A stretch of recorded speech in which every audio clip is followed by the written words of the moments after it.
नमस्कार मेरे प्रिय भक्तों। ओम नमो भगवते वासुदेवाय नमः। आइए सुनते हैं बृहस्पतिवार व्रत कथा। भारतवर्ष में एक प्रतापी और दानी राजा राज्य करता था। वह नित्य गरीबों और ब्राह्मणों की सहायता करता था। यह बात उसकी पत्नी को अच्छी नहीं लगती थी। वह न ही गरीबों को दान देती थी, न ही भगवान का पूजन करती थी और राजा को भी दान देने से किया करती थी। एक दिन राजा शिकार खेलने वन को गए हुए थे तो रानी महल में अकेली थी। उसी समय बृहस्पति देव साधु भेष में राजा के महल में भिक्षा लेने के लिए गए और भिक्षा मांगी। रानी ने भिक्षा देने से इनकार किया और कहा, हे साधु महाराज, मैं तो दान पुण्य से तंग आ गई हूँ। मेरा पति सारा धन लुटाते रहते हैं। मेरी इच्छा है कि हमारा सारा धन नष्ट हो जाए, फिर न रहेगा बांस और न बजेगी बांसुरी। साधु ने कहा, देवी तुम तो बड़ी विचित्र हो। धन संतान तो सभी चाहते हैं, पुत्र और लक्ष्मी तो पापी के घर भी होने चाहिए। यदि तुम्हारे पास अधिक धन है तो भूखों को भोजन दो, प्यासे को पानी पिलाओ, मुसाफिरों के लिए धर्मशालाएं खुलवाओ। जो निर्धन अपनी कन्याओं का विवाह नहीं कर सकते उनका विवाह करा दो। ऐसे और कई काम हैं जिनके करने से तुम्हारा यश लोक परलोक में फैलेगा। परंतु रानी का उपदेश का कोई प्रभाव नहीं पड़ा। वह बोली, महाराज आप मुझे कुछ न समझाइए। मैं तो धन नहीं चाहती हूँ जो हर जगह बांटती फिरूं। साधु ने उत्तर दिया, यदि तुम्हारी ऐसी इच्छा है तो तथास्तु। तुम ऐसा करना कि बृहस्पतिवार को घर लीपकर पीली मिट्टी से अपना सिर धोकर स्नान करना, भट्ठी चढ़ाकर कपड़े धोना। ऐसा करने से आपका सारा धन नष्ट हो जाएगा। इतना कहकर वह साधु महाराज वहां से अंतर ध्यान हो गए। साधु के अनुसार कही बातों को पूरा करते हुए रानी को केवल 3 बृहस्पतिवार ही बीते थे कि उसकी समस्त धन संपत्ति नष्ट हो गई। भोजन के लिए राजा का परिवार तरसने लगा। तब वह दिन राजा ने रानी से बोला, हे रानी, तुम यहीं रहो, मैं दूसरे देश को जाता हूँ, क्योंकि यहाँ पर सभी लोग मुझे जानते हैं, इसलिए मैं कोई छोटा कार्य नहीं कर सकता। ऐसा कहकर राजा परदेश चला गया। वहां वह जंगल से लकड़ी काट लाता और शहर में बेचता था। इस तरह वह अपना जीवन व्यतीत करने लगा। उधर राजा के परदेश जाते ही रानी और दासी दुखी रहने लगी। एक बार जब रानी और दासी को 7 दिन तक बिना भोजन के रहना पड़ा तो रानी ने अपनी दासी से कहा, हे दासी, पास ही के नगर में मेरी बहन रहती है, वह बड़ी धनवान है। तू उसके पास जा और कुछ ले आ ताकि थोड़ी बहुत गुजर बसर हो जाए। दासी रानी के बहन के पास पहुंच गई।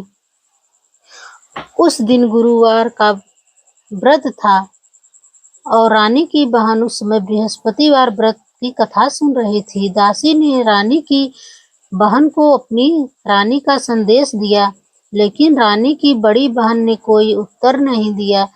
जब रानी को पता चला कि उसकी बहन कोई उत्तर नहीं दिया तो वह बहुत दुखी हुई और उसे क्रोध भी आया।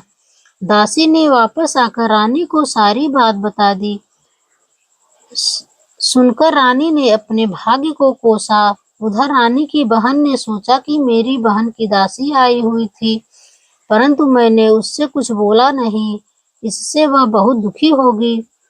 कथा सुनकर और पूजा समाप्त करके वह अपनी बहन के घर आई और कहने लगी, हे बहन, मैं बृहस्पतिवार का व्रत कर रही थी। तुम्हारी दासी मेरे घर आई थी, परंतु जब तक कथा होती है तब तक न तो उठते हैं और ही न बोलते हैं, इसलिए मैं नहीं बोली। कहो दासी क्यों गई थी? रानी बोली, बहन, तुमसे क्या छिपाऊं, हमारे घर में खाने को अनाज नहीं था। ऐसा कहते कहते रानी की आंखें भर आई। उसने दासी समेत पिछले 7 दिनों से भूखे रहने की बात बताई। रानी की बहन बोली, देखो बहन, भगवान बृहस्पति देव अपनी मनोकामना को पूर्ण करते हैं। देखो, शायद तुम्हारे घर में अनाज रखा हो।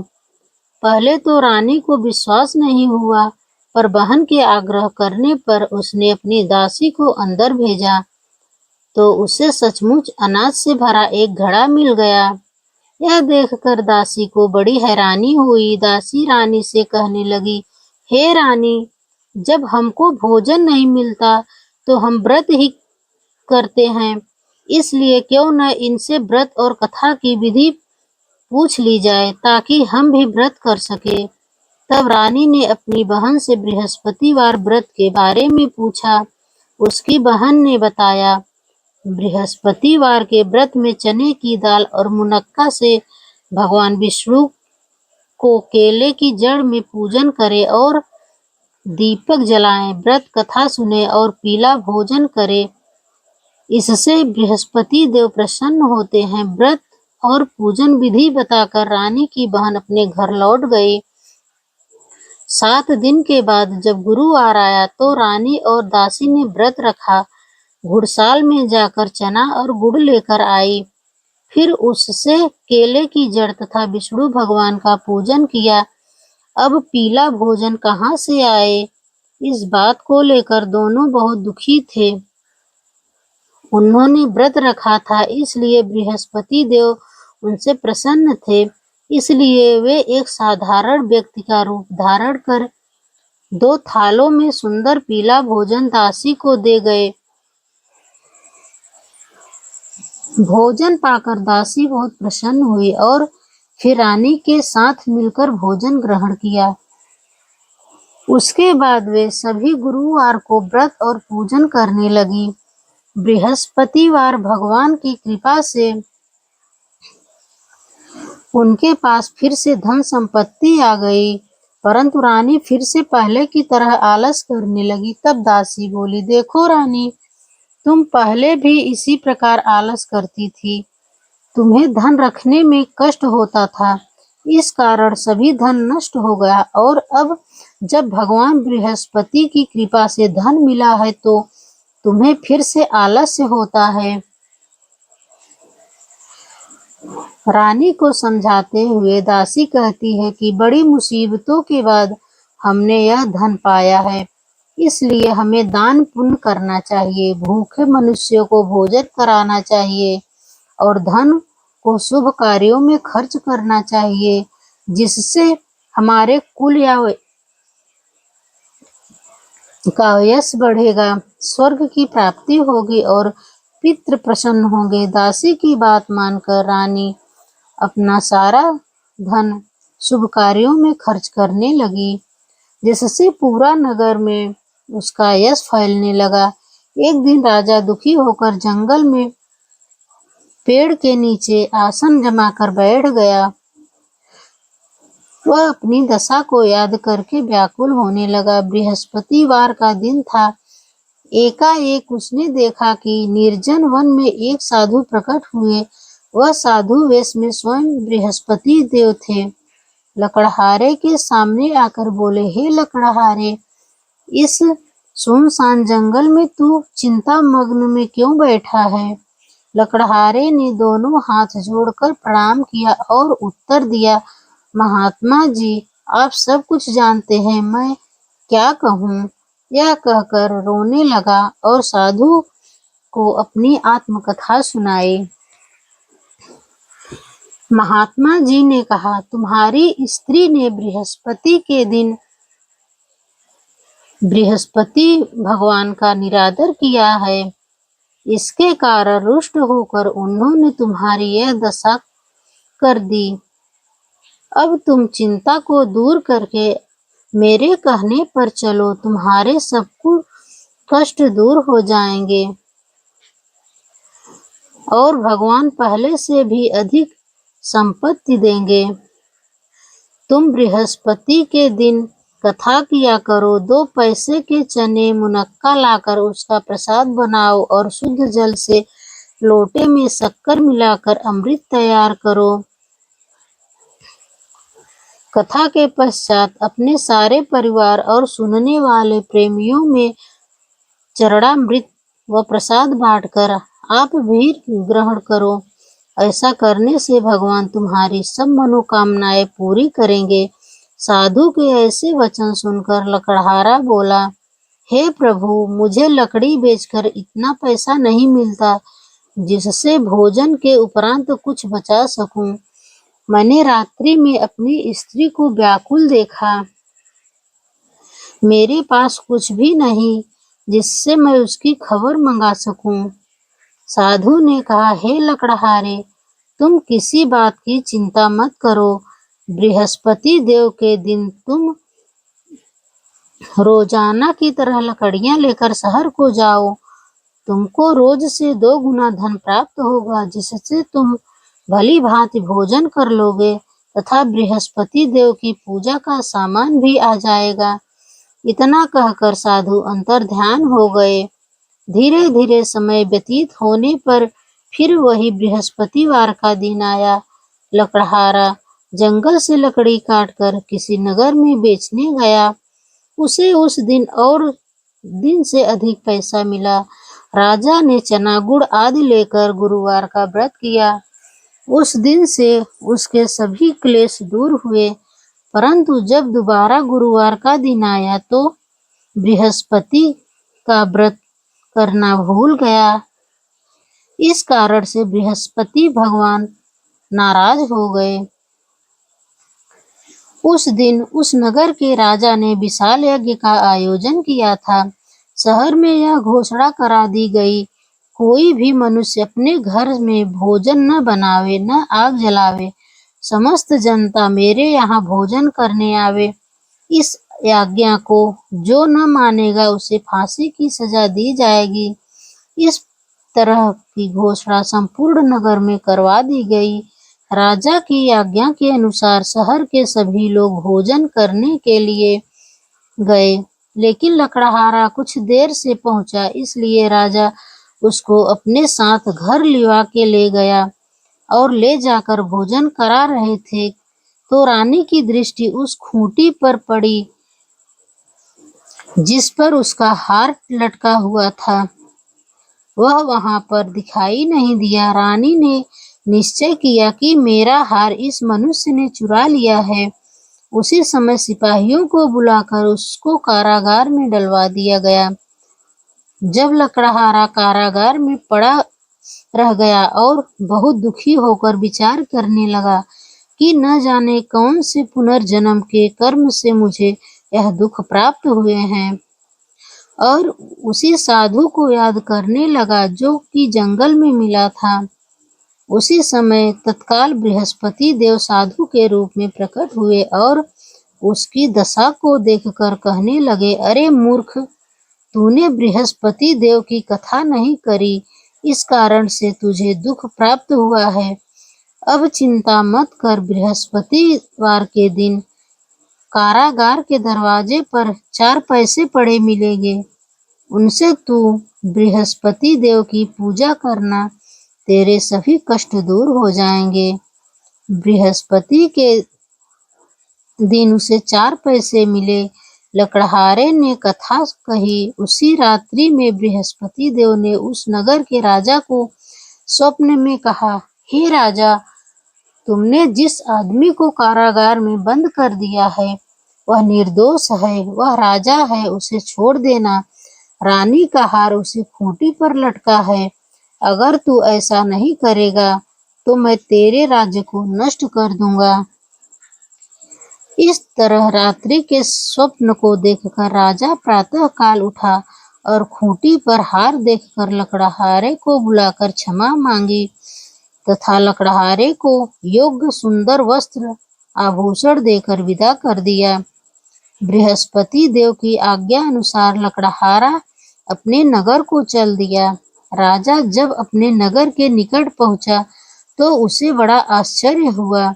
नगर में पहले से अधिक बाग, तालाब, कुएं तथा बहुत सी धर्मशालाएं, मंदिर आदि बन गए। राजा ने पूछा, यह किसका बाग और धर्मशाला है? तब नगर के सब लोग कहने लगे, यह सब रानी और बांदी के हैं। तो राजा को आश्चर्य हुआ और गुस्सा भी आया। जब रानी ने यह खबर सुनी कि राजा आ रहे हैं, तो उन्होंने बांदी से कहा कि हे दासी, देख, राजा हमको कितनी बुरी हालत में छोड़कर गए थे। हमारी ऐसी हालत देखकर वह लौट न जाए, इसलिए तू दरवाजा पर खड़ी हो जा।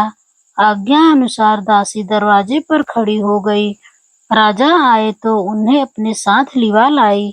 तब राजा ने क्रोध करके अपनी रानी से पूछा कि यह धन तुम्हें कैसे प्राप्त हुआ? तब उन्होंने कहा, हमें यह सब धन बृहस्पति देव के इस व्रत के प्रभाव से प्राप्त हुआ है। राजा ने निश्चय किया कि 7 रोज बाद तो सभी बृहस्पति देव का पूजन करते हैं, परंतु मैं प्रतिदिन 3 बार कहानी तथा रोज व्रत किया करूंगा। अब हर समय राजा के दुपट्टे में चने की दाल बंधी रहती तथा दिन में 3 बार कहानी कहता। एक रोज राजा के विचार किया कि चलो अपनी बहन के यहाँ चलें। इस तरह निश्चय कर राजा घोड़े पर सवार हो अपनी बहन के यहाँ चले गए। रास्ते में उसने देखा कि कुछ आदमी एक मुर्दे को लिए जा रहे हैं। उन्हें रोककर राजा कहने लगा, अरे भाइयों, मेरी बृहस्पति देव की कथा सुन लो। वे बोले, लो, हमारा तो आदमी मर गया है, इसको अपनी कथा की पड़ी है। परंतु कुछ आदमी बोले, अच्छा, कहो, हम तुम्हारी कथा भी सुनेंगे। राजा ने दाल निकाली और जब कथा आधी हुई कि मुर्दा हिलने लगा और कथा जब समाप्त हो गई तो राम राम करते हुए मनुष्य उठकर खड़ा हो गया। आगे मार्ग में उसे एक किसान खेत में हल चलाता मिला। राजा ने उसे देख और उससे बोले, अरे भैया, तुम मेरी बृहस्पतिवार की कथा सुन लो। किसान बोला, जब तक मैं तेरी कथा सुनूंगा तब तक 4 हरैया जोत लूंगा। जा, अपनी कथा किसी और को सुनाना। इस तरह राजा आगे चलने लगा। राजा के हटते ही बैल पछाड़ खाकर गिर गए तथा किसान के पेट में बड़ी जोर का दर्द होने लगा। उस समय उसकी माँ रोटी लेकर आई। उसने जब यह देखा तो अपने पुत्र से सब हाल पूछा और बेटे ने सभी हाल कह दिया। तो बुढ़िया दौड़ी दौड़ी उस घुड़सवार के पास गई और उससे बोली कि मैं तेरी कथा सुनूंगी, तू अपनी कथा मेरे खेत पर चलकर ही कहना। राजा ने बुढ़िया के खेत पर जाकर कथा कही, जिसके सुनते ही वह बैल उठकर खड़े हुए तथा किसान के पेट का दर्द भी बंद हो गया। राजा अपनी बहन के घर पहुंचा। बहन ने भाई की खूब मेहमानी की। दूसरे रोज प्रातःकाल राजा जगा तो वह देखने लगा कि सब लोग भोजन कर रहे हैं। राजा ने अपनी बहन से कहा, ऐसा कोई मनुष्य है जिसने भोजन नहीं किया हो? मेरी बृहस्पतिवार की कथा सुन ले। बहन बोली, हे भैया, यह देश ही ऐसा है कि पहले यहाँ लोग भोजन करते हैं, बाद में अन्य काम करते हैं। अगर कोई पड़ोस में हो तो देख आऊं। वह ऐसा कहकर देखने चली गई, परंतु उसे कोई ऐसा व्यक्ति नहीं मिला जिसने भोजन न किया हो। अतः वह एक कुम्हार के घर गई जिसका लड़का बीमार था। उससे मालूम हुआ कि उनके यहाँ 3 रोज से किसी ने भोजन नहीं किया है। रानी ने अपने भाई की कथा सुनने के लिए कुम्हार से कहा। वह तैयार हो गया। राजा ने जाकर बृहस्पतिवार की कथा कही, जिसको सुनकर उसका लड़का ठीक हो गया। अब तो राजा की प्रशंसा होने लगी। एक रोज राजा ने अपनी बहन से कहा कि हे बहन, तुम अपने घर को जाओ, तुम भी तैयार हो जाओ। राजा की बहन ने अपनी सास ने कहा, हाँ चली जा, परंतु अपने लड़के को मत ले जाना, क्योंकि तेरे भाई की कोई औलाद नहीं है। बहन ने अपने भैया से कहा, हे भैया, मैं तो चलूंगी, पर कोई बालक नहीं जाएगा। राजा बोला, जब कोई बालक नहीं चलेगा, तब तुम ही मत चलना, क्या करोगी चलकर? बड़े दुखी मन से राजा अपने नगर को लौट आया। राजा ने अपनी रानी से कहा, हम निर्वंशी हैं, हमारा मुंह देखने का धर्म नहीं है और कुछ भोजन आदि नहीं किया। रानी बोली, हे प्रभु, बृहस्पति ने हमें सब कुछ दिया है, हम औलाद अवश्य देंगे। उसी रात को बृहस्पति देव ने राजा से स्वप्न में कहा, हे राजा, उठ, सभी सोच त्याग दे, तेरी रानी गर्भ से है। राजा की यह बात सुनकर बड़ी खुशी हुई। 9वें महीने में उसके गर्भ से एक सुंदर पुत्र पैदा हुआ। तब राजा बोला, हे रानी, स्त्री बिना भोजन के रह सकती है, पर बिना कहे नहीं रह सकती। जब मेरी बहन आवे, तुम उससे कुछ कहना मत। रानी ने सुनकर हाँ कर दिया। जब राजा की बहन ने यह समाचार सुना तो वह बहुत खुश हुई तथा बधाई लेकर अपने भाई के यहाँ आई।